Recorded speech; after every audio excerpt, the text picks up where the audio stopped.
PS4 news కి స్వాగతం. ముందుగా ముఖ్యాంశాలు. డాక్టర్ అంబేద్కర్ సమ్మాన్ స్కాలర్షిప్ యోజన ఆప్ మేనిఫెస్టో హామీ. మీ పథకాలకు ఏ పైన పెట్టుకోండి, వాటి జోలికొస్తే జాగ్రత్త. బండి సంజయ్ వార్నింగ్. మంత్రినైనా బస్సులో నిద్రపోయా నారా లోకేష్. ప్రజాభిప్రాయ సేకరణపై CM Chandrababu review meet. Assembly ఎన్నికలకు సమయం దగ్గర పడుతుండటంతో ఆమ్ ఆద్మీ పార్టీ ఆప్ 15 కీలక హామీలతో కూడిన మేనిఫెస్టోను సోమవారం నాడు విడుదల చేసింది. ఆప్ కన్వీనర్ మాజీ ముఖ్యమంత్రి అరవింద్ కేజ్రీవాల్ ఈ మేనిఫెస్టోను విడుదల చేశారు.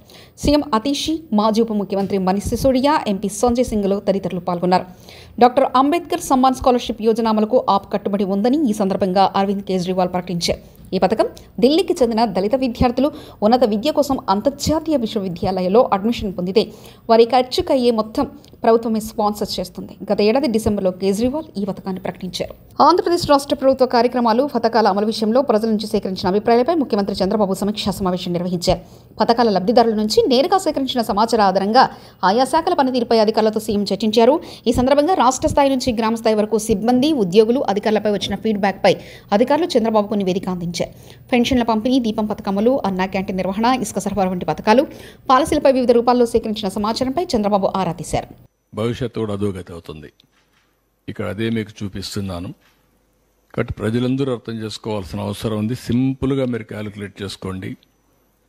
మీ ఆరోగ్య పరిస్థితి క్షీణించినప్పుడు మీరు ఏ విధంగా సఫర్ అవుతారో మీరు పని చేయలేరు. ఆరోగ్య ఖర్చులు పెరుగుతాయి, ఇంట్లో వాళ్ళకు భారం అవుతారు. అక్కడి నుంచి మీ ఇంటి ఆర్థిక పరిస్థితి, మీ ఇంటి ఆనందం కూడా క్షీణించిపోయే పరిస్థితికి వస్తుంది. మీరు అనారోగ్యంగా ఉండి ఇంట్లో వాళ్ళందరినీ కూడా ఇబ్బంది పెట్టే పరిస్థితికి వస్తారు. అదే మరిగా ఈరోజు రాష్ట్ర ఆర్థిక పరిస్థితి బాగలేనప్పుడు ఈ రాష్ట్రంలో ఉండే ప్రజలందరికీ ఇబ్బందులు వస్తాయి. సంక్షేమాన్ని ఇవ్వలేం, ఎక్కువ పన్నులు పడతాయి. మళ్ళా అప్పులు కట్టడానికి మళ్ళీ అప్పులు చేయాలి. ఈ అప్పులు చేసిన తర్వాత అభివృద్ధికి డబ్బులు ఉండవు. డబ్బులు లేకపోతే ఇది ఒక విషియస్ సైకిల్. ఈ సైకిల్లో పడిన తర్వాత బయట రావడం చాలా కష్టం. అల్టిమేట్గా బాధపడేది ప్రజలే బాధపడతారు. అలాంటి పరిస్థితి నేను మీకు ఎక్స్ప్లెయిన్ చేస్తున్నాను ఈరోజు. దీనికి నేను వెల్కమ్ చేస్తున్నాను. నీతి ఆయోగ్ చేసిన ఎక్సర్సైజ్ని వెల్కమ్ చేస్తున్నా. అందరం కూడా జాగ్రత్తగా రాష్ట్ర భవిష్యత్తు కోసరం, దేశ భవిష్యత్తు కోసరం అందరం కూడా అధ్యయనం చేసుకొని ఏ విధంగా చేయాలో ఆ విధంగా చేస్తే భవిష్యత్తులో ఈ దేశం బాగుంటుంది. నా ప్రగాఢమైనటువంటి నమ్మకం, విశ్వాసం. నెక్స్ట్ 2019లో సాక్ష్యపత్రిక తనపై అసత్య ఆరోపణలు చేసిందని మంత్రి నారా లోకేష్ తెలిపారు. అప్పుడే వారికి లీగల్ నోటీసులు జారీ చేసినట్లు తెలిపారు. సాక్షిపై పరువు నష్టం కేసులో విశాఖ కోర్టుకు ఆయన హాజరయ్యారు. కేసు విచారణ ఫిబ్రవరి 28కి వాయిదా పడింది. కోర్టుకు హాజరైన అనంతరం లోకేష్ మీడియాతో మాట్లాడారు. నేను స్టాన్ఫర్డ్ ఎంబీఏకి అప్లై చేసినప్పుడు ఒక ప్రశ్న ఉంటుంది స్టాన్ఫర్డ్లో, వై స్టాన్ఫర్డ్ ఎంబీఏ అని. అంటే ప్రైవేట్ రంగం నుంచి రాజకీయాల్లోకి నేను రావాలనుకుంటున్నాను, ఏదో ఒక టైంలో వస్తాను, స్టాన్ఫర్డ్ ఎంబీఏ నేను ప్రిపేర్ చేస్తున్నాను భావిస్తున్నాను అనుకున్నాను అని రాసా. కానీ అక్కడికి వెళ్ళి చదువుకున్నారు, నాకు అర్థమైందంటే స్టాన్ఫర్డ్ ఎంబీఏ బిజినెస్కి మంచిది అని. పాదయాత్ర రాజకీయాల్లో ఒక ఎంబీఏ లాంటిది. ఎందుకంటే ప్రజలకి దగ్గర ఉంటాం, నిరంతరం ప్రజల సమస్యలు తెలుసుకునేవాడిని. సో ఇప్పుడు ఎవరన్నా నాకు అర్జీ ఇచ్చినా, నన్ను ఎవరన్నా కలిసినా, ఒక మెసేజ్ నాకు వచ్చినా, తన వెనకాల ఎంత కష్టం ఉందో నాకు ఇప్పుడు అర్థం చేసుకోగలుగుతాను. సో యువగలం పాదయాత్రలో కూడా నేను అనేక హామీలు ఇచ్చాను. ఒక్కొక్క హామీ నిలబెట్టుకుంటూ వెళ్తున్నాను. ఇచ్చిన ప్రతి హామీ నేను నిలబెట్టుకున్నాను, దాంట్లో ఎలాంటి సందేహం లేదు. రెండోది, యువగలం పాదయాత్ర అయిన తర్వాత నిరంతరం ప్రజల్లో ఉండాలని నా కోరిక. సో అమరావతిలో కూడా, ఎందుకంటే నాకు మంత్రిగా నాకు బాధ్యతలు ఉంటాయి కనుక నేను ప్రజల్లో ఉండాలంటే నిరంతరం ప్రజల్ని కలవాలని ప్రజా దర్బారు పెట్టుకున్నా. ఇక్కడ కూడా మీరు చూస్తే వైజాగ్ వచ్చి మీరే ఉన్నారు. కోర్టు కొంచెం లేట్ అవుతుందని పరిగెత్తుకుంటూ వచ్చే తప్ప మళ్ళీ ఇప్పుడు వెనక్కి అక్కడికి వెళ్తున్నా, పార్టీ హౌస్కి వెళ్తున్నా, ప్రజల దగ్గర అర్జీలు తీసుకుంటున్నా, వాళ్ళ సమస్యలు పరిష్కరించే మార్గం నేను ఎత్తుకుంటాను. ఆల్రెడీ మేము రాసుకున్నాము, అది సంబంధించిన మంత్రులందరి దగ్గర పంపించాను. ఆర్థిక శాఖ మంత్రి కేశవ్ అన్న కూడా చర్చించాను. దానికోసం ప్రత్యేక నిధులు కూడా ఆయన కేటాయిస్తానని నాకు హామీ ఇచ్చారు. వచ్చే బడ్జెట్లో అది ఉంటుంది. తప్పనిసరిగా ఇచ్చిన ప్రతి హామీ మేము నిలబెట్టుకుంటాం. ఎస్టిమేట్స్ అని మార్చి వరకు వస్తుంది. గుంటూరు జిల్లా తెనాలిలో ఆటో నగర్లో కాటూరి ఆర్ట్ గ్యాలరీ ఏర్పాటు చేశారు. ఈ గ్యాలరీలో పలువురి ప్రముఖుల విగ్రహాలు, కళారూపాలు కొలువుదీరాయి. ఇక్కడ విగ్రహాలు, ఐరన్ స్కాప్ కళాఖండాలు, ఫైబర్ గ్లాస్తో రూపొందించిన 7 అడుగుల భారత రాజ్యాంగ పుస్తకం, 13 అడుగుల స్టెయిన్లెస్ స్టీల్ పెన్నులు ఆకట్టుకున్నాయి.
ఈరోజు సార్థకత జరిగిందని నా నమ్మకం.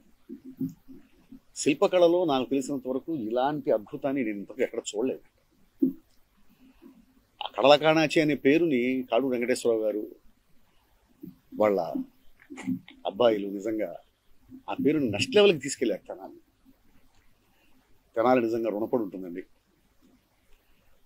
ఈ ఆర్ట్ గ్యాలరీని చూస్తుంటే నేను ఒకటి చెప్పాలనిపిస్తుంది. తెనాల్లో ఒక శివాలయం ఉంది, ఒక వైకుంఠపురం ఉంది, ఒక గంగానమ్మ గుడి ఉంది, అలాగే ఇక్కడ ఆర్ట్ గ్యాలరీ. ఇది వీళ్ళందరూ దైవ సమానులండి. ఇక్కడ ఉన్న ప్రతి విగ్రహం కూడా దైవ సమానులైన వాళ్ళు వీళ్ళందరూ. అంబేద్కర్ గారు కానివ్వండి, రతన్ టాటా గారు కానివ్వండి, ఉయ్యాలవాడ నరసింహారెడ్డి, సామాన్యమైనటువంటి అసలు ప్రపంచం మన భారతదేశం ఎవరెవరికైతే రుణపడిందో, భారతదేశం ఈ రోజున ఇంత అద్భుతంగా ఉండడానికి కారణమైన వీళ్ళందరూ కూడా దైవాంశలు. అందుకే నేను అన్నాను ఇదొక పవిత్రమైనటువంటి దేవాలయంతో సమానం. అల్లూరు జిల్లా పాడేరులో గణతంత్ర వేడుకల్లో డ్రోన్ల వినియోగంపై ప్రదర్శన నిర్వహించారు. ఆధునిక సాంకేతికతను వినియోగించుకొని రైతులు తమ పంట పొలాల్లో డ్రోన్లతో రసాయన మందుల పిచికారీ చేసుకోవచ్చని వివరిస్తూ వ్యవసాయ శాఖ ఆధ్వర్యంలో స్కై ఏరోస్పేస్ టెక్నాలజీ సంస్థ ఈ ప్రదర్శన ఇచ్చారు. ప్రస్తుతం 28 కిలోల బరువు కలిగిన ఈ డ్రోన్ 4 రెక్కలతో 8వ జనరేషన్ ఇంజన్లో ఉంటుందని నిర్వాహకులు తెలిపారు. వరి, మొక్కజొన్న, ఇతర పంటలతో పాటు పళ్ల తోటల్లో కూడా దీన్ని వాడుకోవచ్చని తెలిపారు. అల్లూరు జిల్లా పాడేరులో గణతంత్ర వేడుకల్లో డ్రోన్ల వినియోగంపై ప్రదర్శన నిర్వహించారు. ఆధునిక సాంకేతికతను వినియోగించుకొని రైతులు తమ పంట పొలాల్లో డ్రోన్లతో రసాయన మందుల పిచికారీ చేసుకోవచ్చని వివరిస్తూ వ్యవసాయ శాఖ ఆధ్వర్యంలో స్కై ఏరోస్పేస్ టెక్నాలజీ సంస్థ ఈ ప్రదర్శన ఇచ్చారు. ప్రస్తుతం 28 కిలోల బరువు కలిగిన ఈ డ్రోన్ 4 రెక్కలతో 8వ జనరేషన్ ఇంజన్లో ఉంటుందని నిర్వాహకులు తెలిపారు. వరి, మొక్కజొన్న, ఇతర పంటలతో పాటు పళ్ల తోటల్లో కూడా దీన్ని వాడుకోవచ్చని తెలిపారు. ముస్లింలపై కోపంతో అబ్దుల్ కలాం విగ్రహం పనులు నిలిపేసిన కాంగ్రెస్ వెడ్మా బుజ్జు. ముస్లింలపై ఖానాపూర్ కాంగ్రెస్ ఎమ్మెల్యే వెడ్మా బుజ్జు అహంకారపు మాటలో ఒక ముస్లిం వ్యక్తి తనను తిట్టాడని, ఖానాపూర్ మున్సిపాలిటీలో కడుతున్న అబ్దుల్ కలాం విగ్రహం పనులు నిలిపివేశారని బొడ్మా బుజ్జు తనను అంటారా, వాడింతా వాడి బ్రతికింత అంటూ పరుషపదాలతో తిట్టిన కాంగ్రెస్ ఎమ్మెల్యే వెడ్మా బుజ్జు. కేంద్ర మంత్రి బండి సంజయ్ మరోసారి సంచలన వ్యాఖ్యలు చేశారు. సోమవారం మీడియాతో మాట్లాడుతూ కేంద్ర సంక్షేమ పథకాల పేర్లను మార్చితే ఊరుకునేది లేదని హెచ్చరించారు. ప్రధానమంత్రి ఆవాస్ యోజన, గరీబ్ కళ్యాణ్ యోజన వంటి పథకాలను రాష్ట్ర ప్రభుత్వం ప్రమేయం లేకుండా కేంద్రమే నేరుగా ప్రజలకు అందిస్తుందని, పరిస్థితి అంతవరకు తీసుకురావద్దని రాష్ట్ర ప్రభుత్వాన్ని కోరుతున్నట్లు తెలిపారు. సంక్షేమ పథకాల అమలు విషయంలో పేదలకు ఎట్టి పరిస్థితుల్లోనూ తాము అన్యాయం చేయబోమని స్పష్టం చేశారు. ప్రజలందరికీ ఉచితంగా బియ్యం కేంద్రమే ఇస్తుంది కదా, గరీబ్ కళ్యాణ్ యోజన అని పేరు పెడితే తప్పేముంది, ప్రధాని ఫోటో ఎందుకు పెట్టారంటూ ప్రశ్నించారు. భయపడే ప్రసక్తి లేదు, వెనుకపోయే ప్రసక్తి లేదు. వందల మంది భారతీయ జనతా పార్టీ కార్యకర్తలు నమ్మిన సిద్ధాంతం కోసం భారత్ మాతా కీ జై అని చెప్పి ఆందోళన చేస్తుంటే నక్సల్స్ భావజన గద్దర్ మా కార్యకర్తలు హత్య చేయించిండు. ఎన్ఐఏ ఎంక్వైరీ చేసింది గద్దర్ గారి మీద. అనేక మంది పోలీసులను ఎన్కౌంటర్ పేరుతో మర్డర్ చేసిండు. అటువంటి వ్యక్తిని ఏ విధంగా పంపుతారు ఇవాళ? ఎట్టిస్తామన్నా, ఎట్టిస్తాం, గద్దరికి ఎట్టిస్తాం చెప్పండి అనే భావాజాలం ఏంది? ఎంతమంది భారతీయ జనతా పార్టీ కార్యకర్తలను మర్డర్ చేసిన వ్యక్తులు ఆయన ఎట్టిస్తాం మేము? పక్కా అయ్యాం. మా కార్యకర్తలను చంపితే మా కార్యకర్తలు చంపిన కార్యకర్తలను పాటలు పాడిన వ్యక్తి గద్దర్. అనేక మంది పోలీసులను ఎన్కౌంటర్ చేసిన విషయంలో గద్దర్. ఎట్లిస్తాం? మీరు వంతం ఇస్తామేంటి అవార్డ్స్? భయపడే ప్రసక్తి లేదు, వెనుకపోయే ప్రసక్తి లేదు. వందల మంది భారతీయ జనతా పార్టీ కార్యకర్తలు నమ్మిన సిద్ధాంతం కోసం భారత్ మాతా కీ జై అని చెప్పి ఆందోళన చేస్తుంటే నక్సల్స్ భావజన గద్దర్ మా కార్యకర్తను హత్య చేయించిండు.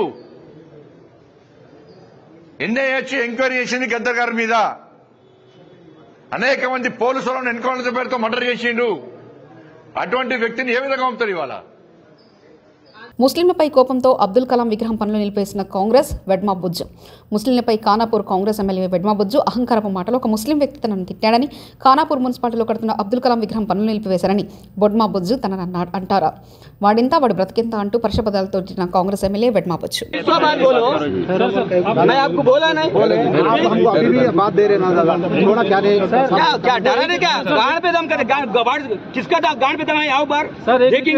सर एक रिक्वेस्ट, मेरे को बात करते एक आदमी को पकड़ लेके हम लोग को सबको प्रॉब्लम अकेले से पूरे को प्रॉब्लम होता है, याद रखो। ऐसे लोग सजा दो, तुम मुसलमान पूरे मिलकर होता हूँ तो सजा दो, क्या सजा देते दो उसको। एक छोटी रिक्वेस्ट है, आप ऐसे चिल्लर माधर चंद्र ऐसे काम अच्छे काम बुरा हो जाते हैं, प्रेम से याद रखो। आप समझ रहे होंगे मुझे होता ही नहीं समझता बोल के होता ही मैं सुनने वाला नहीं होता, ये कानून के रूल से मैं जाने वाला हूँ। साहब आपके पास प्रेम से काम करो साहब।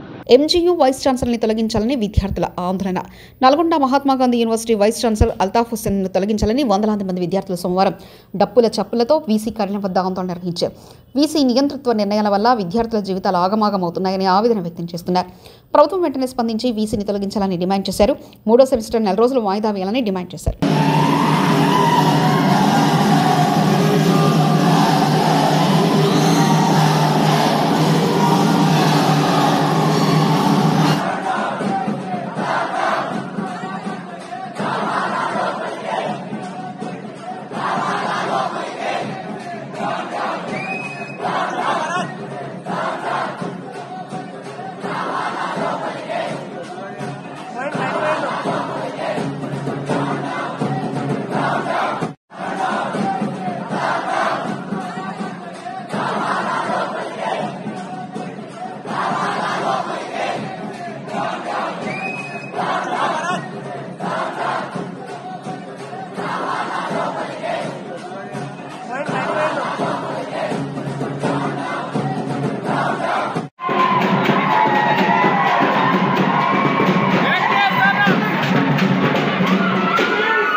ఉత్తరాంధ్ర ప్రజల ఆరాధ్య దైవం శ్రీ పైడితల్లి అమ్మవారి ఆలయం వనంగుడిలో అమ్మవారి తిరునక్షత్రం మూల కావడంతో దేవస్థాన ఆధ్వర్యంలో లోక కళ్యాణం కోసం చండీ హోమం పూర్ణాహుతి నిర్వహించారు.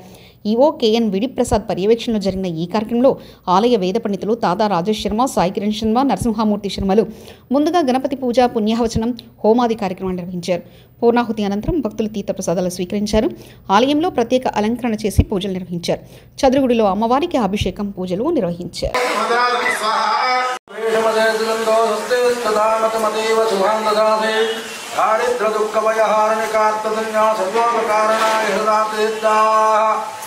ఈరోజు పైడితల్లమ్మవారి దేవాలయంలో త్రయోదశి సోమవారం అమ్మవారికి చాలా విశేషమైన ఇది.